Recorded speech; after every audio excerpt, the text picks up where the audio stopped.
Nogometaši Celja, ki so v jesenskem delu osvojili 8. mesto na prvenstveni lestvici, so začeli z drugim tednom priprav pred spomladanskim delom sezone. V prvem delu tega pripravljalnega obdobja bodo sicer največjo pozornost namenili pridobivanju bazične pripravljenosti. Treningi so primerno obdobju, v katerem se nahajamo, torej še vedno smo pravzaprav na začetku oziroma v prvem delu priprav, kjer je več stvari posvečeno ne samo taktičnim oziroma tehničnim zahtevam, pač pa predvsem temu, da igralce v funkcionalnem, fiziološkem smislu pripravimo do tega nivoja, da bodo lahko uspešno tekmovali v nadaljevanju prvenstva. Miloš Rus, trener, ki je Celjane prevzel pred dobrim letom, je sicer zadovoljen s prikazanim, grenak priokus pa vseeno predstavlja nezmožnost treningov na naravni zelenici.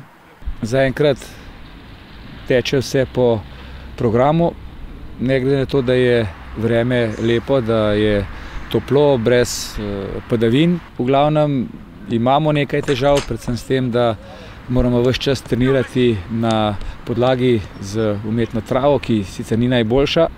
Tekme pa igramo, tudi te prijateljske tekme na navadni, normalni travi, kar seveda predstavlja ne samo določeno težavo v smislu manipulacije žogo, pač pa predvsem v smislu prehoda, kjer so obremenitve na mišice in pa na sklepe igralcev drugačne in upam, da ne bomo vsaj v tem smislu imeli preveč težav oziroma več težav, kot jih imamo do sedaj, ko se že pojavljajo določene rahle poškodbe, ki bi lahko v nadaljevanju predstavljali težavo. Ampak še enkrat, poskušali bomo storiti vse za to, da bi ta vpliv menjave teh igrišč bil čim manjši.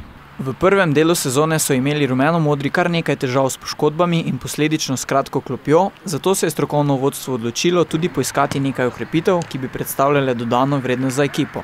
V tem trenutku, seveda, v vsakem primeru smo najbolj hendikepirani v obrambnih vrstah, glede na poškodbe, ki so se nam zgodile, torej poškodbo Krajcarja in pa sedaj tudi poškodbo Žitka, tako da vse tisto, kar se bo zgodilo, se bo verjetno zgodilo, če se sploh bo, če ne bomo uspeli sami tukaj zakrpati te vrzeli na položajih centralnih branilcev.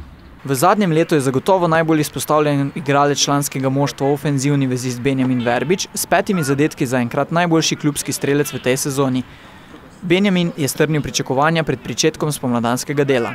Na kolektivni ravni jaz upam, da bomo odigrali bolje, kot smo v jesenskem delu, se pravi, da se bomo probali pospeti po lestvici navzgor. Moj osebni cilj, kot tudi ekipni cilj je, da smo v prvi polovici prvenstva.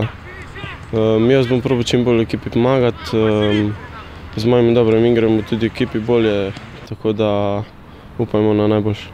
Varovance Miloša Rusa v tem dobrem mesecu čaka še približno 60 treningov in 7 prijateljskih obračunov, na katerih se bodo skušali čim bolje pripraviti na drugi del sezone. Slednja se bo z obračunom proti velenjskemu Rudarju na celjski areni Petrol začela 8. marca.